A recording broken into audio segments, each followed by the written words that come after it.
Hello guys.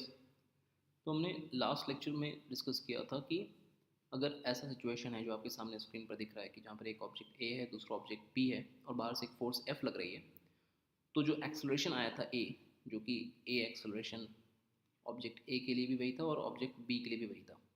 So this acceleration was next external force f divide by mass of a plus mass of b. तो अब discussion ये है कि आखिर ऐसा कैसे हुआ कि पूरे दोनों ऑब्जेक्ट पर नॉर्मल फोर्स लग रही है, लेकिन नॉर्मल फोर्स कहीं पर आंसर में एग्जिस्ट ही नहीं कर रही। तो इस चीज़ को हम किस तरह से एक्सप्लेन करेंगे? ओके, तो आप ये एग्जांपल देखो, जहाँ पर एक ऑब्जेक्ट है 1 kg का, उसके बगल में एक दूसरा ऑब्जेक्ट है 2 kg का, और बाहर से एक फोर्स लग रही है 6 न्यूटन। तो इस केस में एक्सेलरेशन क्या होगा? एक्सेलरेशन हो जाएगा as per this formula 6 divide by 1 plus 2, यानी कि 6/3 एंड दैट इज 2। सिंपल। तो अभी हमने कैलकुलेट ही नहीं किया, क्योंकि हमको ऑलरेडी फॉर्मूला मिल गया था। हमने कैलकुलेट ही नहीं किया कि नॉर्मल फोर्स क्या है, फर्क नहीं पड़ा उससे। अब एक दूसरा एग्जांपल देखते हैं, जहाँ पर कि हमारे पास एक दूसरी ऑब्जेक्ट है, और वो ऑब्जेक्ट है टोटली हमारे पास जिसका मास है 3 kg। और इस ऑब्जेक्ट के ऊपर भी जो एक्सटर्नल फोर्स लग रही है, दैट फोर्स इज 6 न्यूटन। तो अगर इस एग्जांपल में हमको एक्सेलरेशन निकालना है इस ऑब्जेक्ट का, तो हम सिंपली न्यूटन सेकंड लॉ क्या लगाएंगे? न्यूटन सेकंड लॉ कहता है force is equal to mass into acceleration. तो फोर्स की जगह पर हम लिखेंगे 6, मास की जगह पर हम लिखेंगे 3 इंटू ए, और ए आ जाएगा कि हमारा 6/3 दैट इज 2। अब इन दोनों एग्जाम्पल में आप कंपैरिजन करो कि इन दोनों एग्जाम्पल में चीज़ कॉमन क्या है। आपको बहुत सिंपली दिखाई देगा कि पहले एग्जाम्पल में ऑब्जेक्ट 1 kg का है और दूसरा ऑब्जेक्ट 2 kg का है, यानी कि टोटल इन दोनों ऑब्जेक्ट को मिलाकर के मास कितना है? 3 kg। और सेकंड एग्जाम्पल में भी मास कितना है? 3 kg, यानी कि इनका टोटल मास सेम है। दूसरी जो एक इंपॉर्टेंट क्रिटिकल बात है यहाँ पर वो ये है कि ये दोनों object, object A, object B, ये दोनों ऑब्जेक्ट एक साथ चल रहे थे। कैसे प्रूफ होता है कि एक साथ चल रहे थे? इसलिए एक साथ चल रहे थे क्योंकि इन दोनों के बीच में एक नॉर्मल फोर्स एग्जिस्ट कर रही थी। और हमने सीखा है पिछले लेक्चर में कि नॉर्मल फोर्स तभी एग्जिस्ट करती है जब दो ऑब्जेक्ट्स के बीच में कॉन्टैक्ट बना हुआ होता है। तो अगर कॉन्टैक्ट बना हुआ है, यानी कि चिपके हुए हैं, तो एक साथ चल रहे हैं। एक साथ चलने की वजह से क्या हुआ था? इन दोनों का एक्सेलरेशन जो था वो सेम आया था। तो यहाँ पर इस पूरे एक्सप्लेनेशन का जो है वो क्रक्स है, वो ये है कि चूंकि इन दोनों ऑब्जेक्ट का एक्सेलरेशन सेम था, इसलिए हम इन दोनों ऑब्जेक्ट को बेसिकली जस्ट एक सिंगल ऑब्जेक्ट मान सकते हैं। मतलब आप इमेजिन करो कि ये 3 kg है, इस 3 kg को हम एक इमेजिनरी लाइन से डिवाइड कर दें, इधर 1 और इधर 2, तो भी ओवरऑल ही क्या रहेगा? 3 kg रहेगा ना। बाहर से अगर हम धक्का दें, मैं कहूँ कि यार यहाँ पर एक ऑब्जेक्ट है जो कि 1 kg का है, और इसके बगल में एक दूसरा ऑब्जेक्ट है जो कि 2 kg का है, तो अगर आप ये फॉर्मूला भी लगाओगे तो भी आपको एक्सेलरेशन क्या आएगी? आप लिखोगे 6/1 + 2, 6/3, यानी कि वापस से वो 2 आएगी। यानी कि इस 3 kg के ऑब्जेक्ट को 1 और 2 में बांट दें, फिर भी वही आंसर आ रहा है, और इसको ओवरऑल 3 लेके चलें, फिर भी वही आंसर आ रहा है। तो ऐसा क्यों आ रहा है? ऐसा इसलिए हो रहा है क्योंकि ये 1 और 2 में जो तुमने इमेजिनरी इसको डिवाइड किया, वो दोनों ऑब्जेक्ट एक साथ चल रहे हैं, कॉन्टैक्ट में ना, चिपके हुए हैं दोनों, दोनों एक दूसरे पे नॉर्मल लगा रहे हैं, एक साथ चल रहे हैं। तो यही चीज़ यहाँ पर भी हो रही है। तो यहाँ पर चूंकि दोनों चिपके हुए हैं, एक साथ चल रहे हैं, तो इसलिए हम इन दोनों ऑब्जेक्ट को एक सिंगल ऑब्जेक्ट जैसा ट्रीट कर सकते हैं। तो यहाँ पर क्रक्स ये है कि जो ऑब्जेक्ट वर्ड मैं इस्तेमाल कर रहा हूँ, या उसको कह सकते हैं हम रिजिड ऑब्जेक्ट, इसका एक बहुत क्लियर कट डेफिनेशन है फिजिक्स में। इसका क्लियर कट डेफिनेशन ये है कि object is a 3 dimensional boundary within which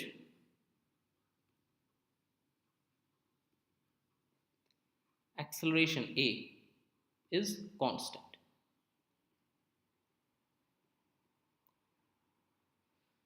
आप इसी डेफिनेशन को दुनिया में हर जगह अप्लाई कर सकते हो टू आइडेंटिफाई कि कहीं पर भी हम दो ऑब्जेक्ट को एक सिंगल ऑब्जेक्ट जैसा ट्रीट कर सकते हैं या नहीं। अब देखो इन दोनों ऑब्जेक्ट में कोई भी अगर पार्टिकल इमेजिन करो, कोई भी पार्टिकल कहीं पर भी, बी के अंदर भी कहीं पर भी, ए के अंदर भी कहीं पर भी, वो सारे पार्टिकल का एक्सेलरेशन क्या है? सबका एक्सेलरेशन है 2। तो ऑब्जेक्ट एक वो 3 डायमेंशनल बाउंड्री है जिसके दरमियान, जिसके अंतर्गत हर एक पार्टिकल का एक्सेलरेशन जो होगा वो क्या होगा? कांस्टेंट होगा। A is constant, acceleration is constant. तो हर एक पार्टिकल का एक्सेलरेशन क्या है? कांस्टेंट है। तो यहाँ पर भी एक्सेलरेशन कांस्टेंट है और यहाँ पर भी एक्सेलरेशन कांस्टेंट है, और इन दोनों का एक्सेलरेशन सेम है। इसलिए इनको दो अलग अलग ऑब्जेक्ट की जगह पर हम एक सिंगल ऑब्जेक्ट ट्रीट कर सकते हैं, जो कि यहाँ पर भी हो रहा था। क्योंकि एक सिंगल ऑब्जेक्ट पहले से था, तो ऑब्वियसली हर पार्ट का, हर एक पॉइंट का एक्सेलरेशन क्या था? कांस्टेंट था। तो जब तक हर एक पॉइंट का एक्सेलरेशन कांस्टेंट है, we can treat it as a single object. तो ये टेक्निकली आपको जो दो अलग अलग ऑब्जेक्ट दिए हुए थे, वो फिजिक्स के डेफिनेशन के हिसाब से एक्चुअल में क्या थे? सेम ऑब्जेक्ट थे। और वो सेम ऑब्जेक्ट क्यों थे? इसलिए थे क्योंकि वो एक साथ चल रहे थे। और कैसे प्रूफ हुआ कि वो एक साथ चल रहे थे? इसलिए प्रूफ हुआ क्योंकि इन दोनों के बीच में एक नॉर्मल फोर्स एग्जिस्ट कर रही थी। तो ये नॉर्मल फोर्स एग्जिस्ट कर रही थी इसलिए क्योंकि ये दोनों एक साथ चल रहे थे, इसीलिए दोनों का एक्सेलरेशन सेम था, और हमारे पास जो एक्सेलरेशन आया था वो सिंपली F/ma+mb आया था। तो अब हम क्या करेंगे?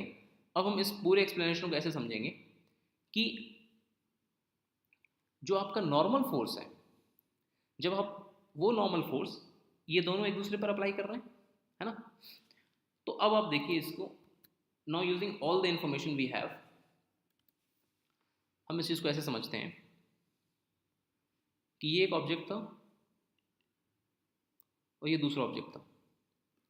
ऑब्जेक्ट ए, ऑब्जेक्ट बी, बाहर से एक फोर्स एक्ट कर रही है F। अगेन F ए को पुश करेगा, ए बी को पुश करेगा, तो ये दोनों एक दूसरे पे क्या लगाएंगे? नॉर्मल फोर्स लगाएंगे, और ये दोनों एक साथ चलेंगे। जब ये दोनों एक साथ चलेंगे तो हम क्या कर सकते हैं? हम इन दोनों ऑब्जेक्ट को एक सिंगल ऑब्जेक्ट जैसा ट्रीट कर सकते हैं। तो जब इसको हम एक सिंगल ऑब्जेक्ट जैसा ट्रीट करेंगे, तो इन सिंगल ऑब्जेक्ट का जो ये बड़ा वाला ऑब्जेक्ट, इसका मास क्या हो गया? इसका मास हो गया ma+mb, टोटल मास। अब न्यूटन सेकंड लॉ अप्लाई करो। न्यूटन सेकंड लॉ अप्लाई करोगे तो क्या लिखोगे? न्यूटन सेकंड लॉ कहता है कि F is equal to mass into acceleration. अब इस डेफिनेशन में एक छोटा सा करेक्शन है जो कि बहुत ही इंपॉर्टेंट है। वो ये है, यहाँ F के सबस्क्रिप्ट में होता है EXT, जिसको हम कहते हैं एक्सटर्नल। यानी कि जब भी हम यहाँ पर एक मास m कंसिडर करेंगे, तो उस मास m के ऊपर एक्सटर्नली यानी कि बाहर से जो फोर्स एक्ट करता है, हम उसी फोर्स को यहाँ पर लिखते हैं। अब देखो, जब हमने इन दोनों ब्लॉक को एक सिंगल ऑब्जेक्ट की तरह कंसिडर किया, क्योंकि इन दोनों का एक्सेलरेशन सेम था एज पर ऑब्जेक्ट डेफिनेशन, हम यहाँ पर ऑब्जेक्ट का डेफिनेशन भी इस्तेमाल कर रहे हैं और हम न्यूटन सेकंड लॉ भी इस्तेमाल कर रहे हैं। तो अंडर ऑब्जेक्ट डेफिनेशन जब इन दोनों को हमने एक सिंगल ऑब्जेक्ट की तरह कंसिडर किया, तो इसका ओवरऑल मास क्या हो गया? ma+mb। जब इसका ओवरऑल मास ma+mb हो गया और ये सिंगल ऑब्जेक्ट है, तो अब देखो, ये जो नॉर्मल फोर्स एग्जिस्ट कर रही थी इधर से n और इस साइड से भी n, या उसको -n लिख सकते हैं, तो ये नॉर्मल फोर्स क्या है? इसी ऑब्जेक्ट का एक हिस्सा दूसरे हिस्से पे लगा रहा है। पार्ट ए पार्ट बी पे लगा रहा है, फिर पार्ट बी पार्ट ए पे लगा रहा है। तो ये जो दोनों एक दूसरे पे लगा रहे हैं, तो ये फोर्स टेक्निकली क्या बन गई? ये फोर्स टेक्निकली बन गई एक तरह की इंटरनल फोर्स। सो न्यूटन सेकंड लॉ में जो F होता है, that is only considering external force. तो जब हम इन दोनों ऑब्जेक्ट को एक सिंगल ऑब्जेक्ट जैसा ट्रीट करते हैं, तो हमें क्या कंसिडर करना है? ओनली एक्सटर्नल फोर्स कंसिडर करना है। तो ये जो फोर्स है, ये सिस्टम के देखो अब बाहर से लग रही है ना, so that's why this is a external force. इसलिए आपका स्ट्रेट सिंपली फॉर्मूला आ गया था कि F is equal to, m की जगह पर हम लेंगे ma+mb इंटू ए।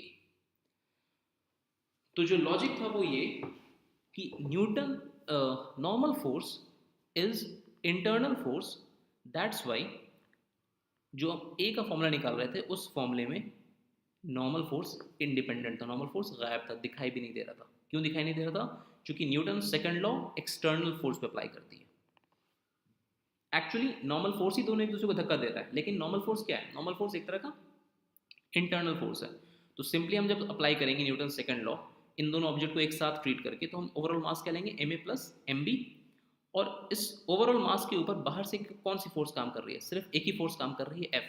तो सीधा हमारा एक्सेलरेशन इस फॉर्मूला से निकल जाएगा। तो कोई भी अगर आप एग्जांपल सोचो कि एक ऑब्जेक्ट है और उसके साथ लगे हुए एक दूसरा ऑब्जेक्ट है, ये दोनों आप समझिए कि ये दोनों कांटेक्ट में हैं, ऐसे ऐसे नहीं कांटेक्ट में नहीं है, कांटेक्ट में है, और बाहर से एक फोर्स हम लगा रहे हैं, इस साइड से एक फोर्स लग रही है और साथ में फिर इस साइड से भी एक फोर्स लग रही है। ठीक है, इस ऑब्जेक्ट का आपको मास दिया हुआ है 2 kg, इस ऑब्जेक्ट का मास दिया हुआ है 3 kg। ये जो बाहर से फोर्स लग रही है दिस इज 10 न्यूटन, और ये जो इधर अपोजिट डायरेक्शन में बाहर से फोर्स लग रही है दिस इज 5 न्यूटन। और हमें एक्सेलरेशन निकालना है ए और बी दोनों का। तो अगेन इन दोनों को हम अपोजिट डायरेक्शन से धक्का दे रहे हैं। अब कॉमन सेंस लगाओ कि जिधर से ज़्यादा धक्का पड़ रहा है, इधर से 10 न्यूटन फोर्स पड़ रहा है, तो जाहिर सी बात है ये ओवरऑल दोनों ब्लॉक किधर जाएंगे, दोनों ब्लॉक इस तरफ जाएंगे, राइट हैंड साइड की तरफ। और ये दोनों ब्लॉक इकट्ठे जाएंगे क्योंकि ये दोनों ब्लॉक एक साथ जुड़े हुए हैं और बाहर से धक्का पड़ रहा है, तो क्या होगा, 10 न्यूटन फोर्स ए को पुश करेगा, ए आगे बी को पुश करेगा, और ये ए बी क्या चलेंगे, एक साथ चलेंगे। जब ये एक साथ चलेंगे तो इन दोनों पे क्या होगा, नॉर्मल फोर्स एग्जिस्ट करेगी।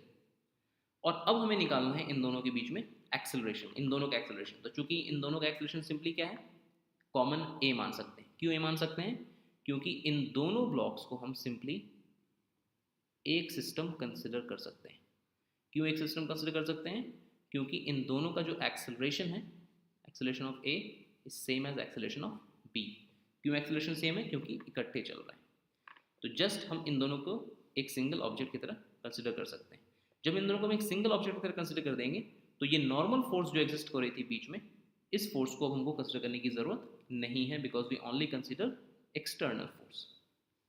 अब देखना एक्सटर्नल फोर्स कितनी है, तो इधर से 10, इधर से 5, तो बेसिकली यहाँ पर क्या है, ये 10 जो है वो 10 आई है, और 5 जो है वो क्या है, वो माइनस आई है अपोजिट डायरेक्शन में। तो हम क्या लिख सकते हैं, हम लिख सकते हैं 10 माइनस 5 आई इक्वल्स टू, अब हमें क्या करना है, क्योंकि हमने सिंगल ब्लॉक कंसिडर किया तो इन दोनों का मास हम कंप्लीटली क्या लेंगे, 2 + 3 यानी कि 5 × a।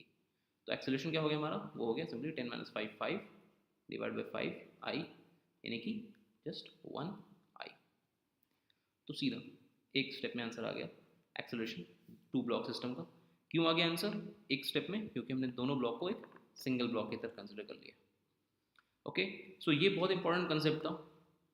अब तक जो हमने जो ये 3rd लेक्चर है हमारा न्यूटन्स लॉ का, तो अभी तक हम सिंपली जितने क्रिटिकल कंसेप्ट हैं उनको डिस्कस कर रहे हैं। तो ये सारे कंसेप्ट आप इंडिविजुअली सीख रहे हैं, इन सबको एक साथ फिर हम अप्लाई करेंगे तो मेजर न्यूटन्स लॉ के क्वेश्चन सॉल्व होंगे। ओके, अब आगे देखिए। तो ओवरऑल हम कह सकते हैं कि कभी भी कोई अगर ऑब्जेक्ट है तो उस ऑब्जेक्ट के ऊपर एक्सटर्नली एक साथ बहुत सारे फोर्सेस एक्ट कर सकते हैं।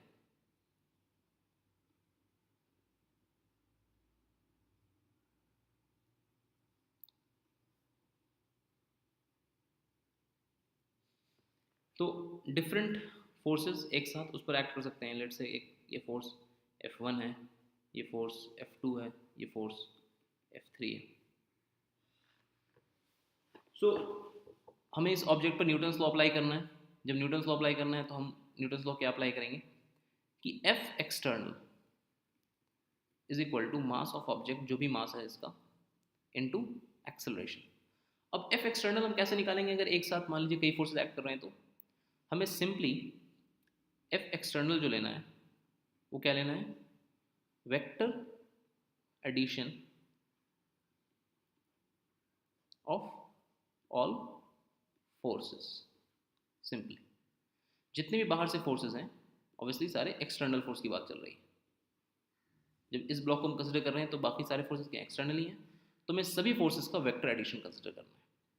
तो हम अपने सहूलियत के लिए क्या करते हैं, जो हमने कैनमेटिक्स में सीखा है, हमेशा x को अलग करते हैं, y को अलग करते हैं। तो हम क्या लिखेंगे, F एक्सटर्नल हमेशा क्या होगा, सारे फोर्सेज हैं उनको 2 टर्म में हम डिस्ट्रीब्यूट कर सकते हैं। एक आएगा आपका net F external along x, और दूसरा आ जाएगा आपका net f external along y. ये आपको देगा mass into acceleration along x, और ये देगा mass into acceleration along y. तो कोई भी ब्लॉक जो कि 2 डायमेंशनल मोशन में एक साथ मूव कर रहा होगा, एक्स के लॉन्ग भी और वाई के लॉन्ग भी, तो उस पर अगर एक्स के लॉन्ग फोर्सेज हैं तो वो सारे एक्स के लॉन्ग फोर्सेज को हम वेक्टरली ऐड करेंगे, और वाई के लॉन्ग फोर्सेज को सारे वेक्टरली ऐड करेंगे, और यहाँ से हमें ए एक्स भी मिल जाएगा और ए वाई भी मिल जाएगा। अगर ऐसा होगा कि ऑब्जेक्ट इक्विलिब्रियम पे, तो इक्विलिब्रियम का मतलब क्या हमने सीखा था? इक्विलिब्रियम का मतलब ये होता है कि एफ एक्सटर्नल इज ज़ीरो। अगर एफ एक्सटर्नल ज़ीरो है, इसका मतलब ये है कि एफ एक्स भी ज़ीरो और साथ में फिर एफ वाई भी ज़ीरो। अगर 3 डायमेंशन हुआ तो ऑब्वियसली फिर एफ जेड भी क्या हो जाएगा, वो ज़ीरो हो जाएगा। तो सवाल सॉल्व करने का तरीका ये होगा कि हम हमेशा एक्स और वाई के कंपोनेंट को अलग ब्रेक करेंगे, एक्स को अलग सॉल्व करेंगे और वाई को अलग सॉल्व करेंगे। ठीक है, तो हमारे सामने एक बहुत ही जनरल सिचुएशन है। ये समझिए कि लास्ट सेट ऑफ एग्जाम्पल है जो कि हमें समझना है before getting into the main set of numericals. तो 3 ऑब्जेक्ट हैं ए बी सी। आपने जितने भी अब तक न्यूटन्स लॉ पे कंसेप्ट सीखे हैं सब कुछ यहाँ पर अप्लाई करो।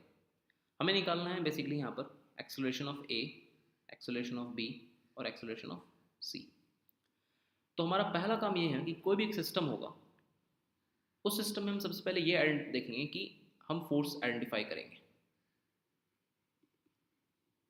तो फोर्स आइडेंटिफाई जो हमको करना है वो ऑब्वियसली किसी ना किसी ऑब्जेक्ट के ऊपर करना है।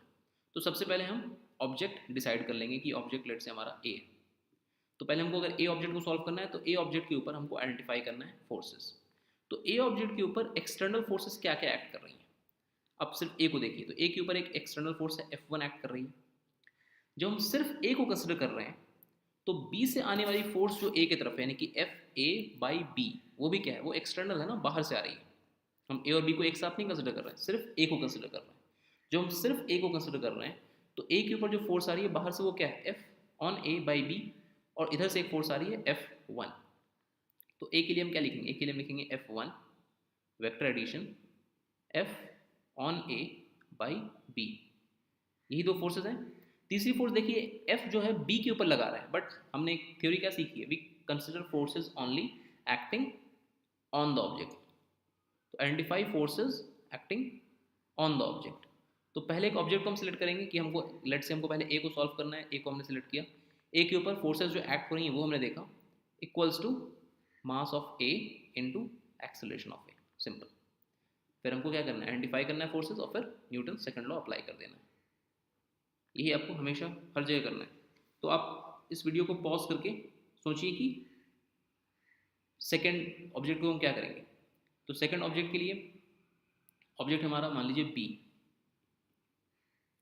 तो बी जो ऑब्जेक्ट है, तो बी ऑब्जेक्ट को क्या करना है, बी ऑब्जेक्ट के ऊपर क्या क्या फोर्सेज एक्ट कर रही हैं। बी ऑब्जेक्ट के ऊपर एक्ट कर रही है फोर्स F2।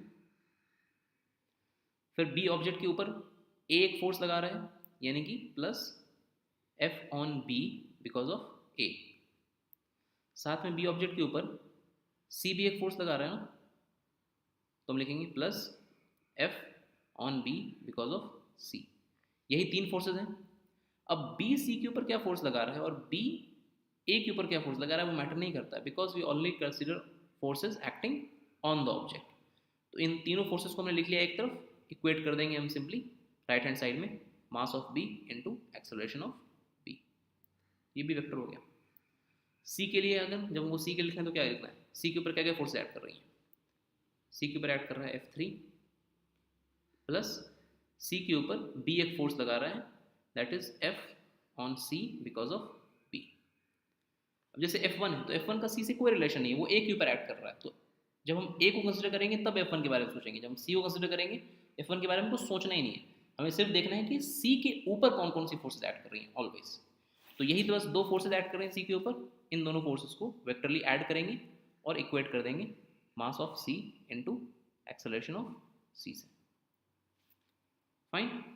तो यही बस जो स्टेप मैंने आपके सामने लिखा है, यही स्टेप हमेशा फोर्स आइडेंटिफाई करो ऑब्जेक्ट के ऊपर और न्यूटन इक्वेशन लिख दो सेकंड न्यूटन लॉ के। यही स्टेप आपको न्यूटन्स लॉ के हर एक क्वेश्चन में अप्लाई करना है। ओके, अब हम नेक्स्ट लेक्चर की तरफ चलते हैं जहाँ पर हम न्यूमेरिकल्स स्टार्ट करेंगे। Bye bye, take care.